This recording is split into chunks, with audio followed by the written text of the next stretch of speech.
saben, hemos estado estudiando ya en las últimas semanas en la primera epístola del apóstol Juan. Y ya hemos visto dos temas. El último tema que vimos fue el capítulo 2, de los versículos del 1 al 17. Y eran bastantes versículos para estudiar. Pero más o menos para que tengamos una idea general de lo que hemos estado viendo hasta ahorita, quiero darles un pequeño repaso de lo que ya vimos, ¿no? En el capítulo 1, hermanos, vimos cómo el apóstol Juan era un testigo ocular, digno de confianza, de toda la obra que hizo Jesús, de su obra y su persona, y escribió a la iglesia en general para poder combatir herejías peligrosas y también para asegurar a los creyentes de su salvación. También el apóstol enseñó que Dios es luz y que no hay ninguna tiniebla en él, ¿no? El apóstol también nos enseñó que los hijos de Dios andan en la luz y por lo tanto andan en amor a Dios y unos para con otros. Y ese amor es prácticamente una evidencia de la salvación, ¿verdad? Aquellos que conocen a Dios le obedecen y esa obediencia también es fruto de su fe. Entonces recordemos que estamos viendo cómo es que nosotros podemos demostrar o podemos saber que somos salvos. ¿Cómo puede haber una seguridad en nosotros de esa salvación? Y el apóstol también nos indicaba que la obediencia nos lleva a la permanencia y a una seguridad en nuestra salvación. Hoy vamos a ver más de ese punto. También veíamos que aquellos que son salvos andan en la luz y muestran un amor sacrificial para sus hermanos. Y por último, lo que leíamos ahorita en la lectura inicial, que los que ahora son salvos ya no aman al mundo, ni las cosas del mundo, sino que entienden que aquel que hace la voluntad de Dios permanece para siempre. Y eso es lo que dice 1 de Juan 2:17, fue el último versículo que vimos la semana pasada. Y aparte de estudiar versículo por versículo esta epístola, hermanos, quiero personalmente que ese estudio sirva para evitarnos una falsa seguridad de salvación, pero al mismo tiempo, si estamos dudando que somos verdaderamente salvos, podamos tener seguridad. Así es que haya un balance, ¿no? No quiero que sientan que estoy tratando de condenarlos y decirles, ustedes no son salvos. Yo tampoco voy a hacerlo. Y tampoco quiero que piensen que si estamos permaneciendo en una práctica pecaminosa, se confíen y piensen que son salvos. No, yo quiero que ustedes reten esa salvación. Personalmente es un reto para mí cada día al ver este pasaje, decir, bueno, ¿realmente estoy en la fe o no estoy en la fe? Así es que el día de hoy vamos a entrar en una sección que parece un paréntesis en todo lo que el apóstol ha estado viniendo, pero vamos a ver que no es así. Así es que acompáñenme en sus Biblias, Primera de Juan 2, y vamos a leer los versículos del 18 al 19, pero antes de eso, vamos a orar. Vamos a orar para que el Señor ilumine nuestras vidas y podamos aprender de su palabra. Padre, gracias te damos por tu misericordia y tu verdad para con nosotros. Te damos gracias porque tú eres el Dios verdadero, el Dios santo, el Dios eterno, el único digno de ser alabado y exaltado. Señor, en este día queremos suplicarte que abras nuestro entendimiento para poder aprender y entender lo que tu palabra nos quiere enseñar, Señor Jesús. Te pedimos que estas palabras que el apóstol Juan escribió, movido por el Espíritu Santo, realmente hagan impacto en nuestras vidas y nos lleven a una mejor comprensión de nuestra salvación, nos lleven a una mejor seguridad de nuestra salvación. Y si estamos viviendo vidas, Señor, que te desagradan y que están permaneciendo en alguna práctica pecaminosa, podamos alejarnos de esas prácticas, en fe y en arrepentimiento, venir a ti y a tu Hijo y suplicar misericordia. Señor, en este día, por favor, usa mi vida, Señor, usa la vida de mis hermanos. Danos oídos atentos y dame claridad para expresar lo que tu palabra enseña. Te lo pedimos en el nombre de Jesús. Amén. Primera Juan 2, del 18 al 29. Dice así, hermanos. Hijitos, ya es el último tiempo. Y como vosotros habéis oído que el anticristo viene, así también ahora han surgido muchos anticristos. Por esto sabemos que es el último tiempo. Salieron de entre nosotros, pero no eran de nosotros. Porque si hubieran sido de nosotros, habrían permanecido ciertamente con nosotros. Pero salieron para que se manifestara que no todos son de nosotros. Mas vosotros tenéis la unción del Santo y conocéis todas las cosas. No os he escrito como si ignorarais la verdad, sino porque la conocéis y porque ninguna mentira procede de la verdad. ¿Quién es el mentiroso? Sino el que niega que Jesús es el Cristo. Este es anticristo, el que niega al Padre y al Hijo. Todo aquel que niega al Hijo tampoco tiene al Padre. El que confiesa al Hijo tiene también al Padre. Por tanto, lo que vosotros habéis oído desde el principio permanezca en vosotros. Si lo que habéis oído desde el principio permanece en vosotros, también vosotros permaneceréis en el Hijo y en el Padre. Y esta es la promesa que Él nos prometió, la vida eterna. Os he escrito esto sobre los que os engañan, pero la unción que vosotros habéis recibido de Él permanece en vosotros y no tenéis necesidad de que nadie os enseñe, sino que así como la unción misma os enseña acerca de todas las cosas y es verdadera y no es mentira, así como os ha enseñado, permaneced en Él. Y ahora, hijitos, permaneced en Él, para que cuando se manifieste tengamos confianza y no seamos avergonzados delante de Él en su venida. Si sabéis que Él es justo, sabed también que todo el que hace justicia es nacido de Él. Bien, hermanos, y habiendo leído este pasaje, vamos a pasar a estudiar versículo por versículo lo que acabamos de ver, porque es bastante información. Pero para ponerlo en términos prácticos, que podamos todos entenderlo, voy a dividir esta enseñanza en dos partes. En la primera parte vamos a ver en 5 puntos las características de aquellos que permanecen en Dios y vamos a ver cómo podemos nosotros permanecer en Dios de esa manera. Perdón, las que no permanecen en Dios vamos a ver primero. Y la segunda parte vamos a ver los que permanecen en Dios y cómo permanecer en Dios. Así es que la primera parte, vamos a leer el versículo 18 nuevamente, dice: hijitos, ya es el último tiempo. Y como vosotros habéis oído que el anticristo viene, así también ahora han surgido muchos anticristos. Por eso sabemos que es el último tiempo. Y esta palabra, el último tiempo o última hora, es una palabra que en griego prácticamente se lee escatos hora. Y nosotros como cristianos hemos oído el término escatología, ¿no? Y la escatología no es mayor cosa que el estudio de los eventos de los últimos tiempos, desde la perspectiva bíblica. Ahora, cuando leemos esta palabra escatos hora o vemos la palabra escatología, ¿no? Y vamos a estudiar este tema, tenemos que hacer también una distinción entre escatología general y escatología particular o personal. Y para no hacerla tan difícil, la escatología en general es prácticamente el hecho de que Cristo va a venir un día al final de los tiempos, por su iglesia, y todos estamos esperando ese día, donde Él va a venir a hacer su juicio, ¿no? Y donde nuestros cuerpos van a ser transformados. Y la mayoría de cristianos estamos de acuerdo que ese es el último tiempo. Pero muchos tal vez estamos esperando que, no sé, de aquí a mañana o 10 años, 20 años, ese evento suceda. La Biblia dice que nadie sabe el día ni la hora, ¿no? Pero ¿qué tal si morimos nosotros el día de hoy o esta noche?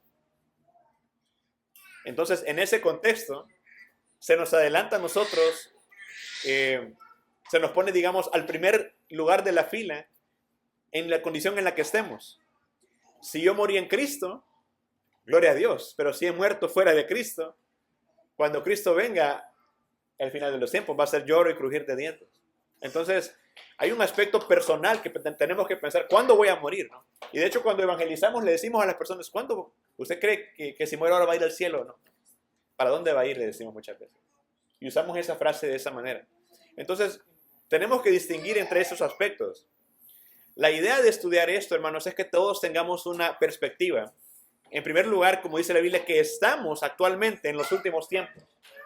¿Últimos tiempos de qué? Últimos tiempos antes de la venida del Señor. A la espera que venga nuestro Señor de vuelta. A la espera de que Él venga a cumplir todo lo que falta de la profecía bíblica. Pero también hay un aspecto, hermanos, en el cual no estamos esperando algo muy lejos, sino que se nos deja como la idea de una prontitud y de una incertidumbre que nos ayuda a mantenernos alerta. Entonces, como estamos viendo en este punto, la idea no es que nos durmamos en los laureles y diciendo, pues Cristo no viene todavía, así es que voy a vivir como quiera. Ya, no, no es la idea. La idea es que yo esté preparado. Y muchas personas lamentablemente no lo están. Pero ustedes están aquí estudiando la palabra de Dios y eso es excelente, ¿no? Qué bonito que cuando el Señor venga nos encuentre haciendo su voluntad. Sería perfecto. Pero a pesar que la Biblia dice claramente que nadie sabe el día ni la hora, hermanos, me enteré hace poco que habían personas que estaban esperando el rapto la semana pasada. Y lamentablemente no pude aprovechar las ofertas de casas que estaban vendiendo, ni las promociones que habían ahí que estaban deshaciéndose de cosas de estas personas.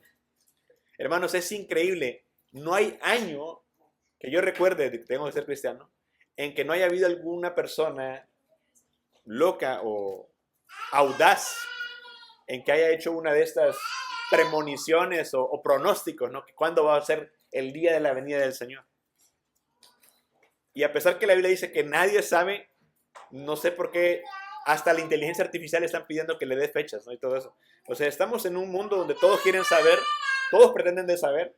A veces lo hacen por miedo o para llamar la atención, para hacerse importantes las personas. Pero hay cada clase de charlatanes y tenemos que tener cuidado. Pero, hermanos, vamos a enfocarnos en el contexto del pasaje para estudiar a profundidad este texto, porque hay personas que pueden ver ese texto y decir, sí, Cristo va a venir y estamos en los últimos tiempos, estas son las cosas que están pasando, sí, todo bien. Pero si no estamos estudiando la palabra en su contexto, estamos ignorando el punto que el apóstol está haciendo. Yo quiero preguntarles, de todo lo que hemos visto en las últimas semanas, ¿me pueden decir cuál es el punto principal que el apóstol Juan está queriendo hacer en esta carta? Alguien, un voluntario o voluntaria. ¿Cuál es el punto principal que de todo lo que se ha dicho hasta ahorita en el primer capítulo y el segundo capítulo? ¿Cuál sería el punto principal que el apóstol ha querido enseñar todo este tiempo?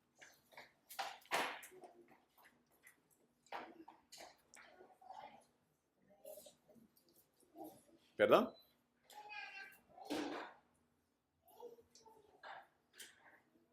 ¿Qué será? ¿Qué será?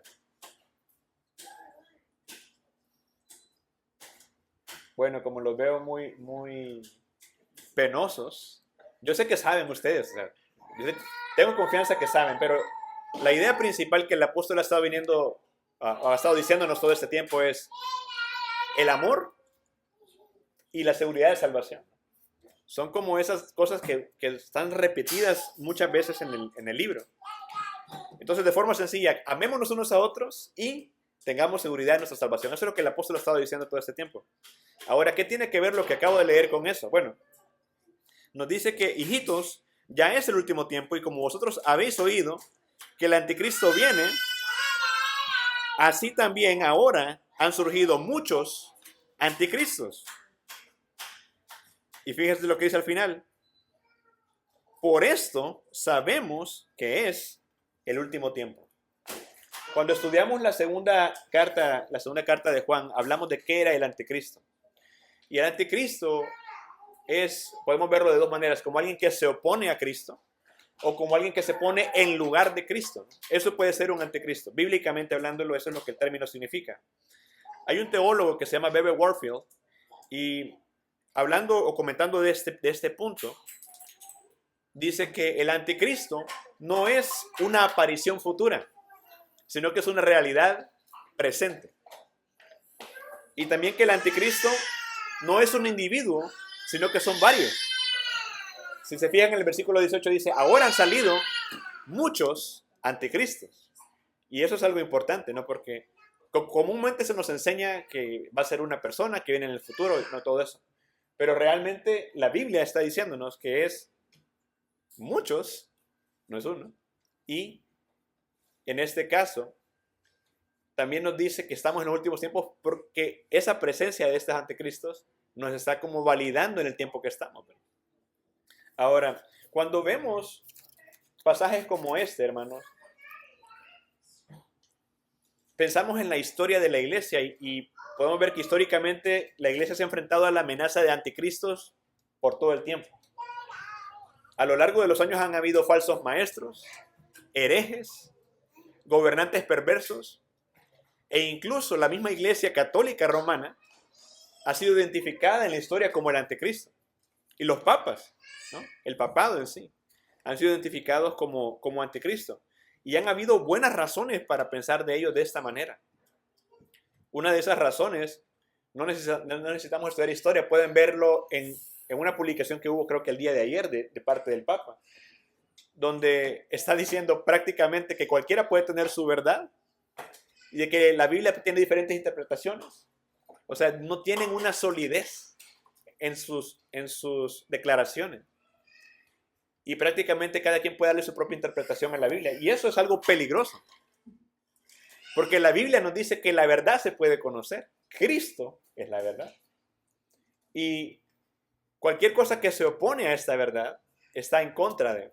Pero históricamente se han levantado muchas veces en la Iglesia Católica Romana a perseguir a protestantes cristianos, a tratar de taparles la boca, de dejar que ellos ya no enseñen, calificarlos de herejes y excomunicarlos de la comunión, cuando en realidad ellos han sido los tiranos que han usado el poder mal en nombre de Dios, poniéndose en lugar de Dios para hacer cosas que van completamente contrarias a la voluntad de Cristo. Entonces, en tiempos actuales, modernos, también hay diferentes esfuerzos anticristianos. Cualquier cosa que veamos en la televisión o en la radio que se opone al mensaje de Cristo, a la persona de Cristo, o que quiere suplantar o robarle el lugar a Cristo, es anticristo.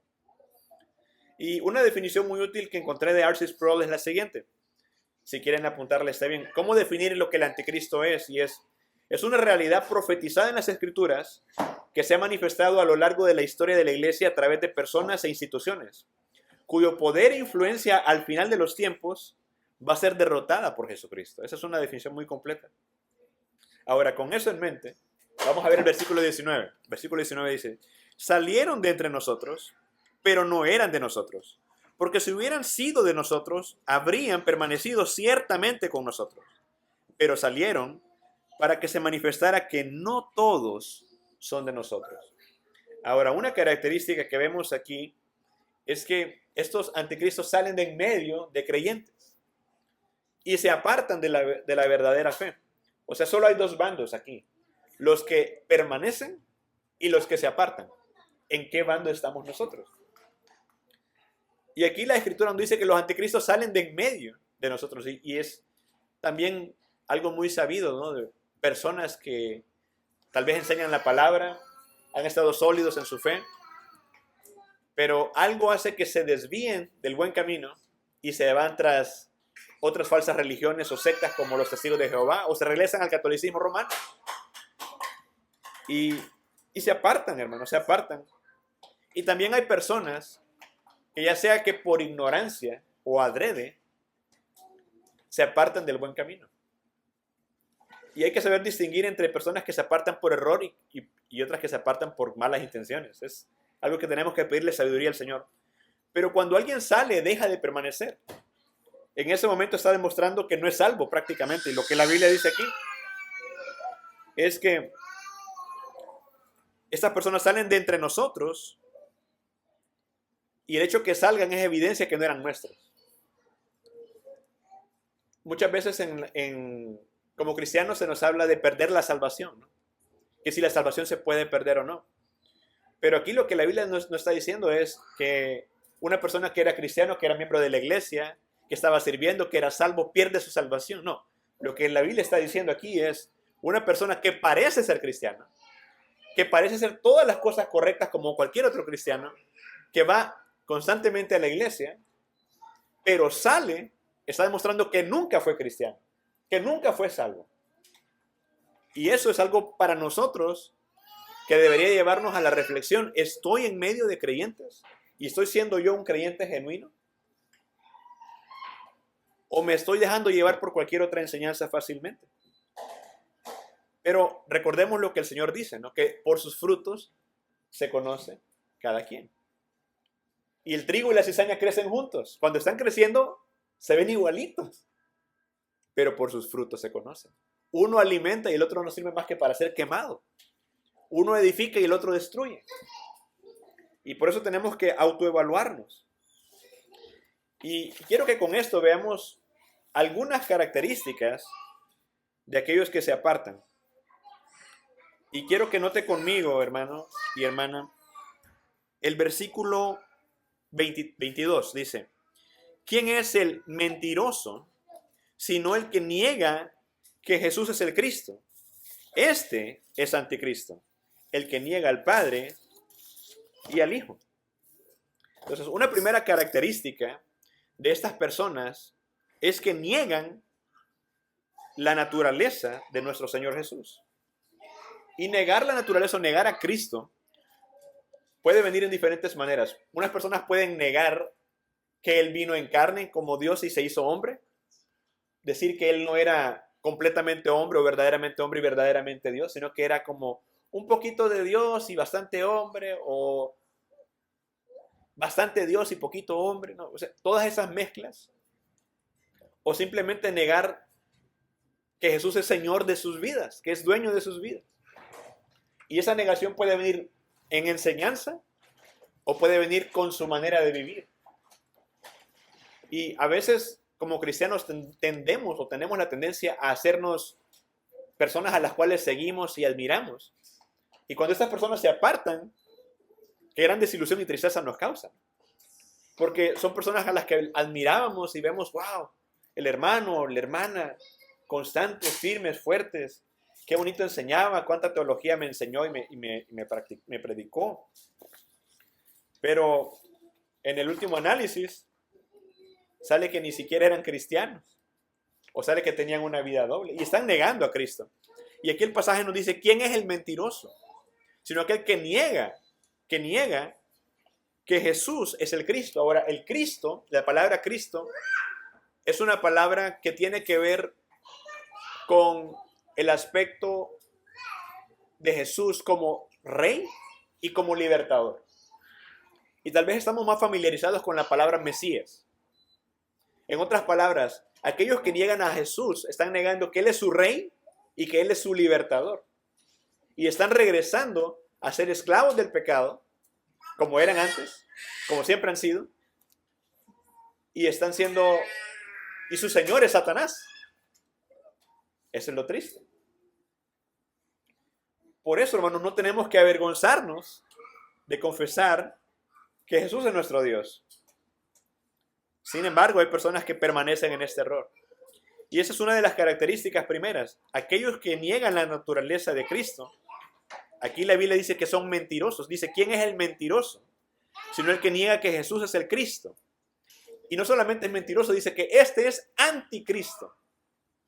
El que niega al Padre y al Hijo. O sea, no solamente negar a la persona de Jesús, pero negar a Dios mismo. Y eso va conectado, hermanos. No podemos decir que somos creyentes en Dios, pero no aceptamos que Jesús es Dios. Y si tenemos amigos testigos de Jehová, estamos conscientes de esta realidad. Muchas personas que son testigos de Jehová no aceptan la divinidad de Jesús. Lo miran simplemente como un Dios con D minúscula, como un casi Dios. Podemos pensar también en los musulmanes. ¿Qué dicen ellos? Fue un gran profeta, pero el profeta Mahoma era más que él, dicen todavía los. Y eso es una declaración horrible, horrenda, fuerte. Y está completamente equivocado, porque Mahoma ni leer ni escribir sabía. Y Cristo es el maestro de toda la verdad.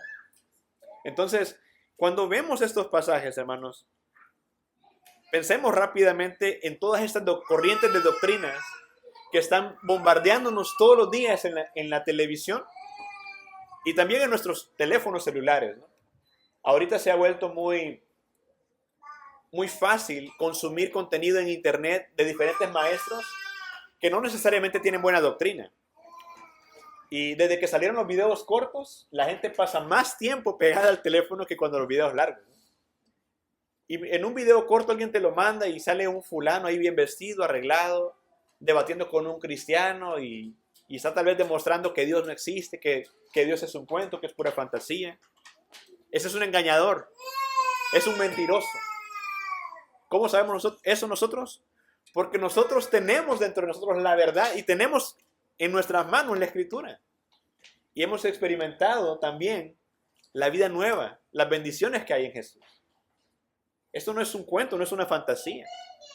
Es algo probado. Pero el mundo se decide y se inclina hacia el engaño y el error. Por lo tanto, hermanos, tenemos que saber identificarlo. Y esa es una primera característica de aquellos que, bueno, una de las características de aquellos que no permanecen en la fe. Por eso, si tú quieres permanecer en la fe, y permanecer en la fe no me refiero simplemente a venir a la iglesia y servir y ser cristiano, ya no. Sino que es una perseverancia constante para ser santo en vista de que Cristo va a regresar para alcanzar las promesas que Él tiene para nosotros. Entonces, no se trata nomás de esperar mientras Cristo viene y ya, y no hago nada, no. Sino que es una lucha constante. Es algo por lo que tú perseveras, es algo que tú quieres alcanzar. La manera más práctica que puedo pensar es cuando alguien quiere ser doctor, ¿no? Estudia, se esfuerza, se desvela. Y es una de las carreras que requieren más años. Pero cuando tienen ya el título, ya pueden ejercer su profesión. Nosotros también, hermanos, estamos ahorita estudiando, esperando que Cristo nos dé el título. Y cuando Él nos lo dé, hermanos, vamos a estar en la gloria con Él para siempre. Y vamos a continuar aprendiendo más y más de Él. No pensemos que la eternidad es nomás para estar alabándole, no. Es para conocerle más porque Él es infinito y eterno. Así que va a ser tremendo, va a ser una gran bendición. Pero regresando al pasaje, hermanos, otra característica de aquellos que se apartan de la fe, aparte que son engañadores, veamos el versículo 26. Dice, os he escrito esto sobre los que os engañan. Y en el versículo 26 estamos viendo que el apóstol está advirtiendo que hay personas que ya estaban engañando a la iglesia. O sea, ahorita hay gente que está engañándolo, le digo. Y hermanos, me temo que ahorita también nosotros traemos en nuestras mentes o en nuestra manera de vivir algún bagaje de las malas doctrinas de donde estábamos antes o de algunas de las malas doctrinas que estamos viendo ahora en nuestro tiempo en la televisión o en el YouTube o en Facebook. Y hay personas que están pretendiendo engañarnos de la verdadera fe. No nos dejemos llevar. No nos dejemos engañar. Hay personas engañadoras que si nosotros no estamos alerta o atentos, van a lograr meter en nuestra casa ideas que no son correctas. ¿Y por qué les digo esto, hermanos? Tal vez voy a insistir un poco en este tema, pero es porque veo la necesidad y veo la urgencia de que nos cuidemos mucho de quiénes son las personas que escuchamos. Yo he tenido la oportunidad de ver iglesias arrastradas completamente por malos maestros, por maestros cuyo enfoque no es Cristo, no es la palabra, cuyo enfoque es cualquier otra cosa, pero no es Cristo. Y me ha tocado experimentarlo cuando esas malas doctrinas entran a la iglesia y toda tu iglesia cambia y se convierte en un show de luces o se convierte en un show espiritual, esotérico, se vuelven algo con apariencia de espiritual y cristiano, aún con el nombre de cristiano, pero en la realidad es una doctrina de demonios y es una doctrina muy alejada de la verdad. Y esas doctrinas, en lugar de fortalecer la iglesia, solamente la animan y la emocionan como una mala droga barata. Y ese es el problema, hermanos. Por eso nosotros queremos estudiar la Biblia verso por verso, comer carnita y salir bien alimentados. Porque estos engañadores están presentes. Estaban en el tiempo del apóstol. Y se imagina, 2000 años después seguimos con esta amenaza. Y van a ver. Y aún en medio de nosotros. Por eso también ustedes y yo tenemos la obligación de ser como los judíos de Berea y estudiar la palabra, aunque sea un maestro del seminario, el director, el presidente, el que sea, que venga.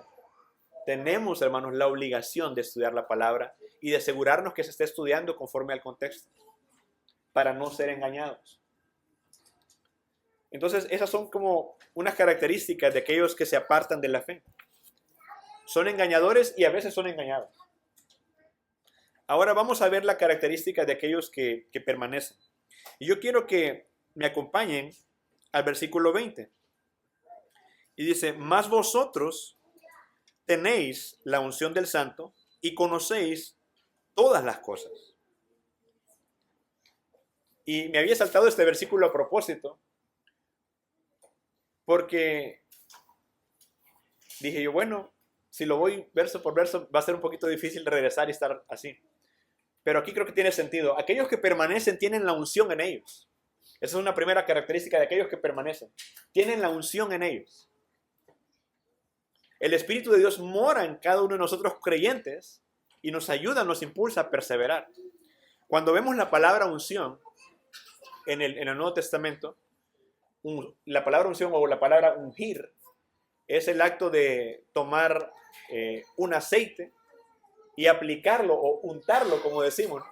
Como cuando agarras un pan de sándwich y le pones la jalea favorita que te guste, ¿no? De fresa, de piña, lo que tú quieres. Bueno, en el tiempo antiguo, cuando Dios tenía o separaba a alguien para un oficio específico como ser profeta o ser sacerdote o ser rey, Dios mandaba a alguien, puede ser un sacerdote o un profeta, y le decía, mira, escoge a fulanito, tómalo y le pones aceite como señal de que mi espíritu va a estar en esa persona. Y esa señal de la unción, bíblicamente hablando, hermanos, es para nosotros también se aplica, porque nosotros como creyentes hemos sido bendecidos con el Espíritu Santo. Hemos sido sellados con el Espíritu Santo. Entonces, no es algo, digamos, algo que lo podamos tomar a la ligera, no. Tenemos al Espíritu de Dios en nosotros. Y en cierta manera, nosotros como creyentes ejercemos una clase de sacerdocio y una clase de rol profético, ¿no? Porque hablamos de parte de Dios las maravillas de Dios. Y en nuestra casa, pues también, los hombres especialmente, ¿no? Ejercemos un rol sacerdotal, guiando a nuestra familia hacia la adoración a Dios y hacia el perdón de Dios, hacia la pureza como familia, la santidad. Pero no me quiero desviar del tema, porque en estos tiempos, cuando vemos la palabra unción, la entendemos como alguna clase de poder o como alguna clase de talismán, incluso.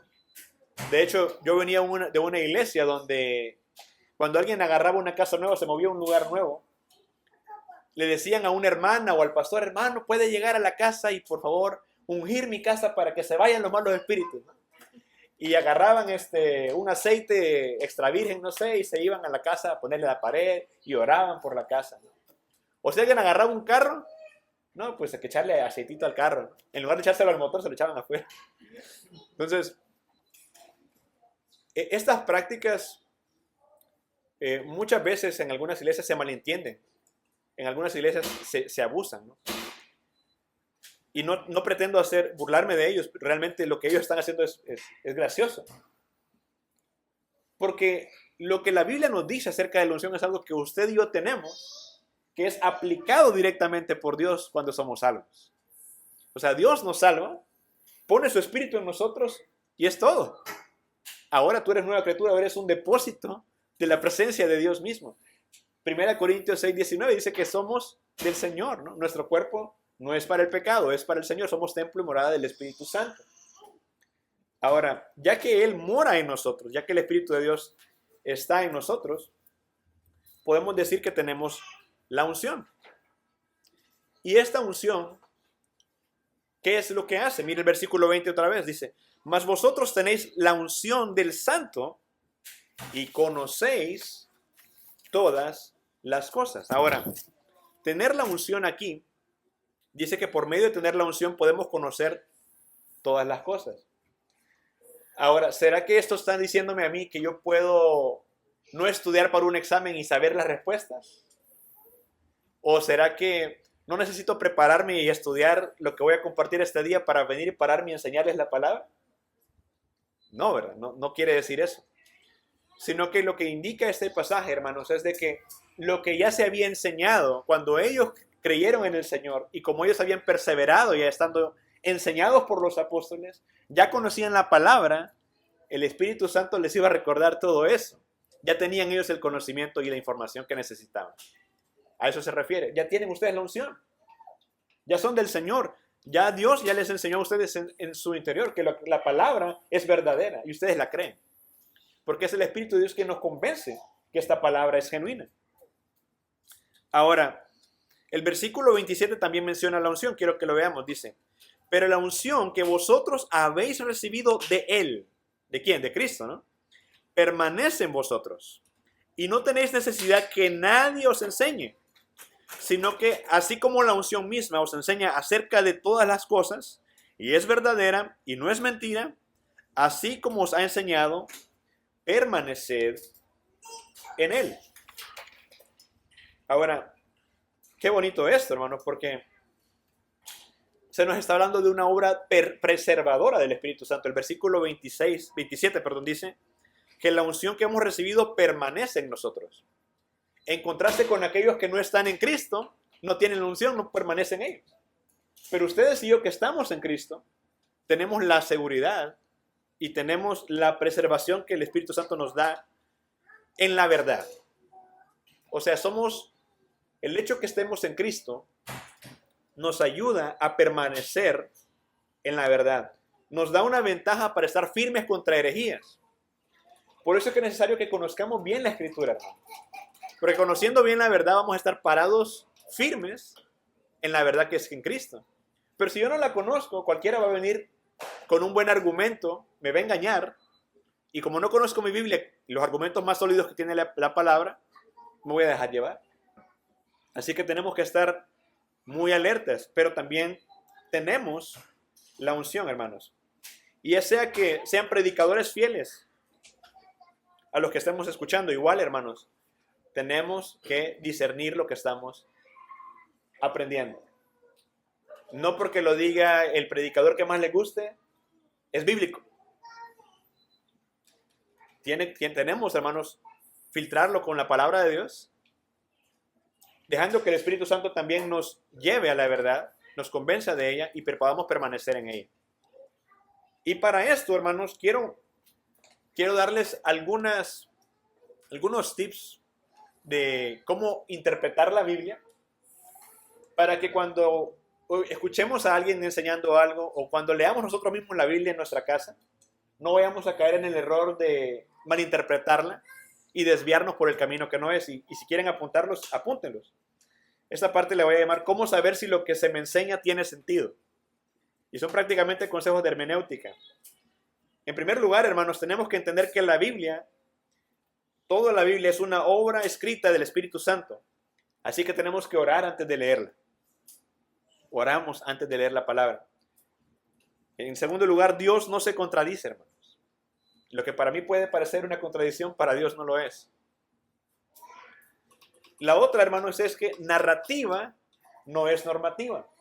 Narrativa no es normativa. ¿Qué significa eso? Bueno, la Biblia enseña de que Salomón era el hombre más sabio y tenía 1000 mujeres. O sea, tenía 1000 suegras, imagínense, qué feo. Pero el hecho de que él haya tenido 1000 mujeres no significa que yo también deba de tener 1000. Y que Dios esté agradado conmigo porque tengo 1000 mujeres. Eso no significa eso. Al contrario, cuando estudiamos la Biblia en su contexto, vemos de que Dios entregó su corazón a estas mujeres y estas mujeres desviaron al pueblo hacia la adoración de ídolos. O sea, apartaron el corazón de Salomón, el hombre más sabio. Y yo que apenas sé leer, hermano. Imagínense, o sea, así es la Biblia. También, hermanos, cuando leemos la Biblia, buscamos extraer las verdades del pasaje y no meterle nuestras ideas al pasaje. Extraer del pasaje bíblico se llama exégesis. Y lo que queremos como cristianos es hacer exégesis. Sacar de la Biblia como entrar a una caverna, a una mina, a sacar los diamantes. Eso queremos hacer, ¿no? En lugar de venir yo a una cueva a echarle mi basura. Eso es eisegesis, cuando yo traigo mis ideas y las quiero aplicar a la Biblia para que se acomode a mi manera. Otro consejo importante, Dios es santo, hermanos.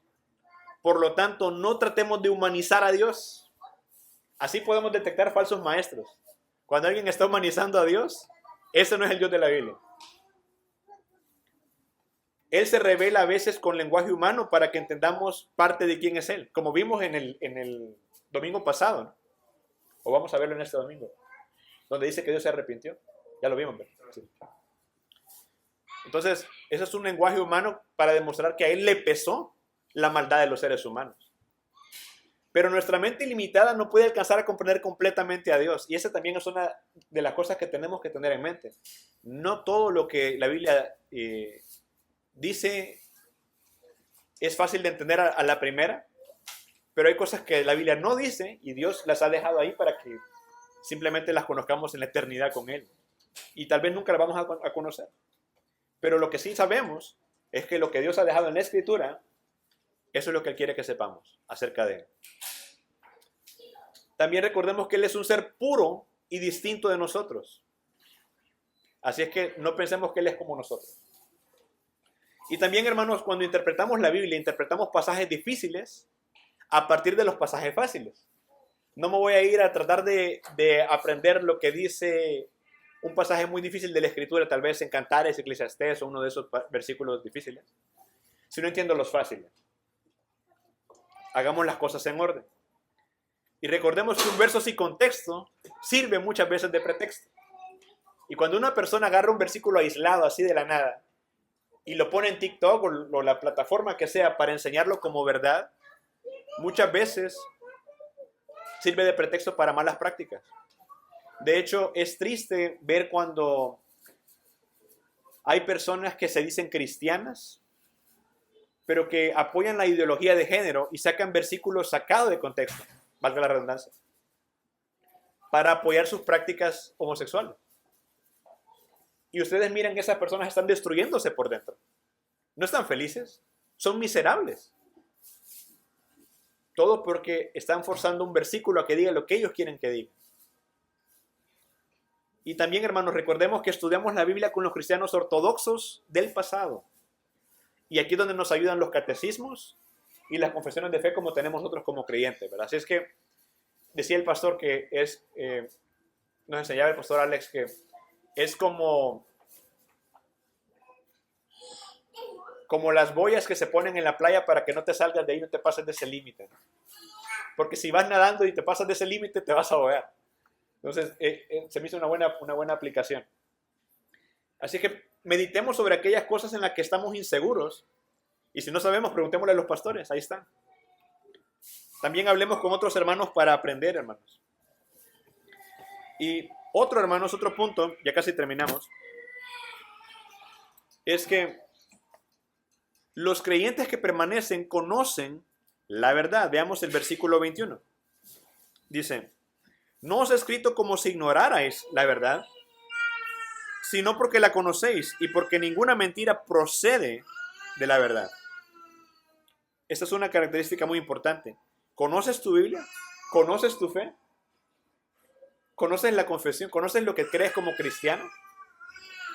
Y para eso tenemos el credo, ¿no? Creo en Dios Padre Todopoderoso, creador del cielo y la tierra, y lo demás ya se lo saben de memoria.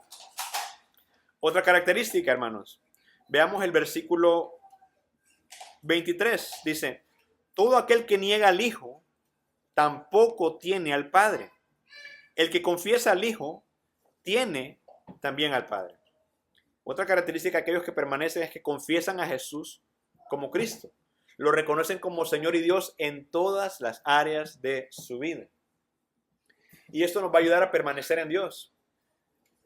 Cada día yo me tengo que esforzar para alinearme a la voluntad de Dios, para obedecer a Dios, para servirle a Dios, para no apartarme de sus caminos, que Él sea mi Dios y mi Señor, el dueño de todas las áreas de mi vida.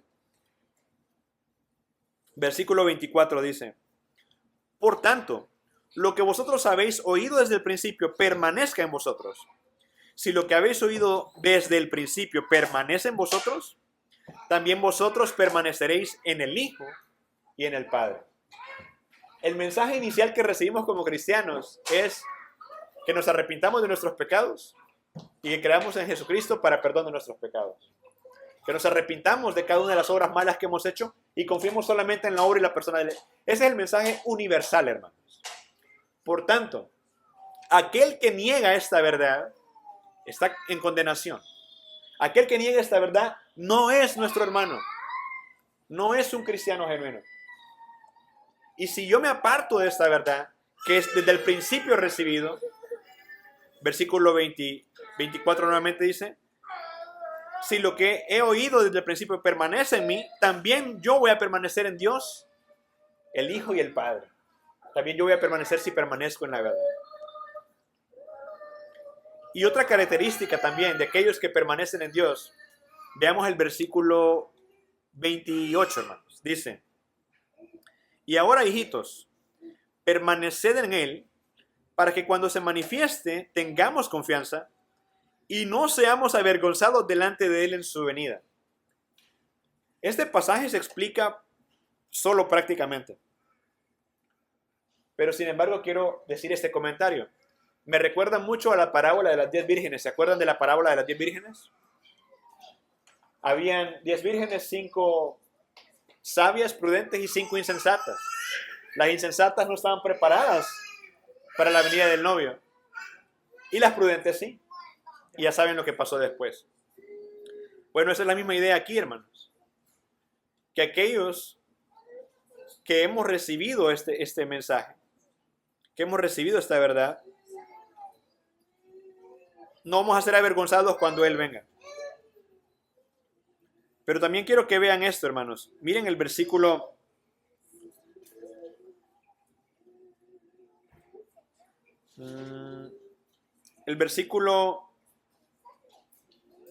27 nuevamente. Pero la unción que vosotros habéis recibido de Él permanece en vosotros y no tenéis necesidad de que nadie os enseñe, sino que así como la unción misma os enseña acerca de todas las cosas y es verdadera y no es mentira, así como os ha enseñado, permaneced en Él.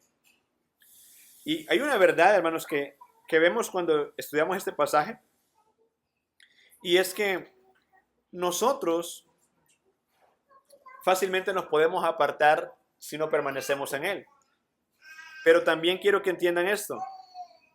La palabra de Dios es verdadera en sí misma. Y las promesas que tenemos de Dios son verdaderas. Miren conmigo el versículo 25. Dice, y esta es la promesa que Él nos prometió, la vida eterna. ¿Qué nos está diciendo esto? Que la promesa de vida eterna que ustedes y yo hemos recibido por estar en Cristo es firme, es sólida y digna de toda nuestra confianza. Toda nuestra confianza. Es tan maravillosa porque está fundada en la fidelidad de Dios. Y recordemos que la fidelidad de Dios significa que Dios no puede mentir. Él no miente. Él es la verdad. Él es el estándar máximo de la verdad. Por eso ustedes y yo podemos tener asegurada la vida eterna. Y esa es una característica de que permanecemos en Él. Que estamos seguros que no importa lo que pase, no importa si he tropezado, pero me arrepiento, corro a la cruz, permanezco en Él, no me dejo de congregar, no me dejo de preparar en la Biblia, no me dejo de sentar a estudiar y escuchar la palabra de Dios hasta que Cristo venga, porque yo estoy permaneciendo en las palabras y las promesas firmes de Dios para mi vida. Las promesas de Dios son firmes, están firmes porque Él es justo, Él es perfecto, Él es santo, nada se le escapa y Él es fiel. Entonces tenemos seguridad, tenemos asegurada la vida eterna, ya está comprada, ya está todo pagado. Solo falta que lo disfrutemos. Solo falta que permanezcamos para que tengamos confianza y no seamos avergonzados en su venida. Aquellos que se aparten van a salir avergonzados en su venida. La permanencia es una evidencia de que pertenecemos a Dios. Y una frase algo tal vez difícil de recordar, pero es: la permanencia refleja nuestra pertenencia. La manera en que tú permaneces en Dios, te esfuerzas, persistes, refleja que verdaderamente eres un hijo de Dios. ¿Quieres tener seguridad? Permanece, esfuérzate. persiste, no te canses. Así como cuando quieres llegar a una carrera y te esfuerzas caminando y caminando y vas ahí, aunque sea gatas, pero esfuérzate en llegar a la meta. Esfuérzate como creyente. Porque tenemos una gran promesa y un gran galardón. Y para terminar, versículo 29, hermanos, dice: si sabéis que Él es justo, sabed también que todo el que hace justicia es nacido de Él. En otras palabras, ¿quieres tener evidencia, quieres tener seguridad de que verdaderamente estás en el Señor y estás permaneciendo y que le perteneces? Vive una vida de obediencia a Dios. Eso es justicia. Eso es justicia. Obediencia a Dios. Hacer lo correcto. Hacer lo correcto cuando nadie te ve. Hacer lo correcto aunque el mundo esté en contra tuya. Recordemos las palabras de nuestro Señor Jesús que dice que aquel que se avergonzare de Él, Dios también se va a avergonzar de Él. Recordemos las palabras de nuestro Señor Jesús que dijo que aquellos que no están con Él están en su contra. Por eso es que practicar la justicia y obedecer la palabra de Dios deben ser para nosotros el máximo motivador de la permanencia. Porque sabemos de que Dios es justo y que Él no va a tener por inocente al culpable. Él va a castigar con su justa juicio y con su justa ira a todo aquel que desobedece la verdad. Por eso dice, si sabed que Él es justo, sabed también que todo el que hace justicia es nacido de Él. Y esto nos abre la puerta para el capítulo 3, que estoy muy emocionado por compartir.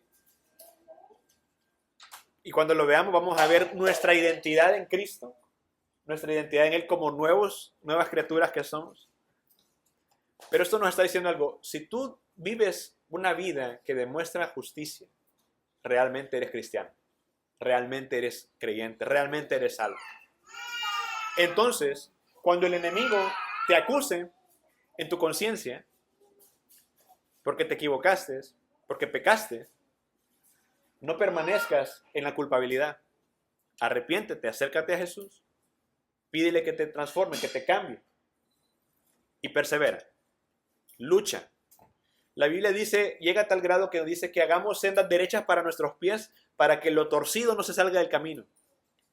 A veces tenemos los pies chuecos y vamos por un lado, vamos por otro, hermano. Y no es que físicamente los tengamos, tal vez sí. Pero espiritualmente tenemos una tendencia a equivocarnos, a pecar y a abandonar a Dios.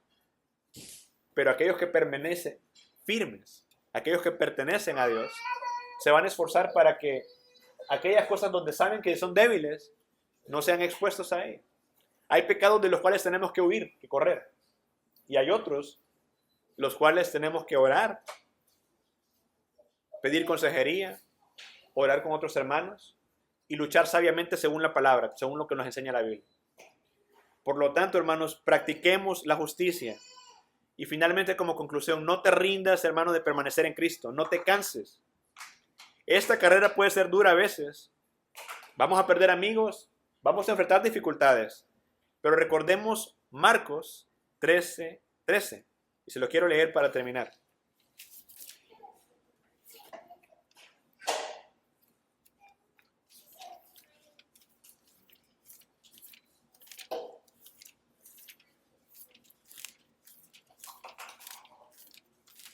Marcos 13:13 dice: y seréis aborrecidos por causa de mi nombre, por todos. Mas el que perseverare hasta el fin, este será salvo. Amén. Así es que con eso en mente, hermanos, quiero que meditemos si las personas alrededor tuyo pueden ver si has nacido de Dios. Hubo una ilustración muy bonita que me gustó hace poco que leí, es que ser cristiano es como tener una camisa al revés. Y tú te la pones, tú no te has dado cuenta que la traes al revés, pero las otras personas lo pueden ver. Y a veces, en lugar de que la gente pueda vernos y decir, este es cristiano, este no es cristiano, no nos ven ninguna diferencia. Pero nuestra permanencia, hermanos, se echa de ver. Un cristiano que tiene años en el Señor se distingue. Se puede ver su caminar con Dios. Les animo a todos, jóvenes que están empezando su caminar con Dios. Si el Señor viene de aquí a 50, 80 años, no sé. Ustedes ahí adivinen. Pero cuando venga, espero que todavía estén en el Señor. Padres que tienen ya tiempo caminando con el Señor, si llegaran a fallecer de mucha edad, espero que hasta el último respiro de sus vidas permanezcan en el Señor. Y cada uno de nosotros procuremos permanecer en Cristo. Amén, hermanos. Vamos a orar. Padre, gracias por tu palabra, Dios. Gracias porque tu palabra se explica sola, Señor, y nos habla al corazón, nos habla por medio de tu Espíritu Santo. Gracias, Señor Jesús, porque nos motivas a permanecer, a perseverar. Porque no quieres que nos apartemos engañados por el mundo o por anticristos, sino porque tú quieres verdaderamente que alcancemos esa promesa de salvación que tú has garantizado para nosotros en Cristo. Te suplicamos, Padre, que podamos permanecer fieles y firmes, haciendo tu voluntad, practicando la justicia, como creyentes que han nacido de nuevo y que te pertenecen. Permítenos también, Señor Jesús, en nuestras dificultades, en nuestras luchas, Padre, poder caminar contigo siempre de la mano y tener discernimiento en contra de aquellos que buscan hacernos tropezar y desviarnos. Te damos gracias por nuestra iglesia local, Señor. Ayúdanos a permanecer firmes en la enseñanza de nuestros pastores, de nuestra iglesia. Que no nos dejemos llevar fácilmente por el enemigo. Te lo pedimos en el nombre de Jesús. Amén.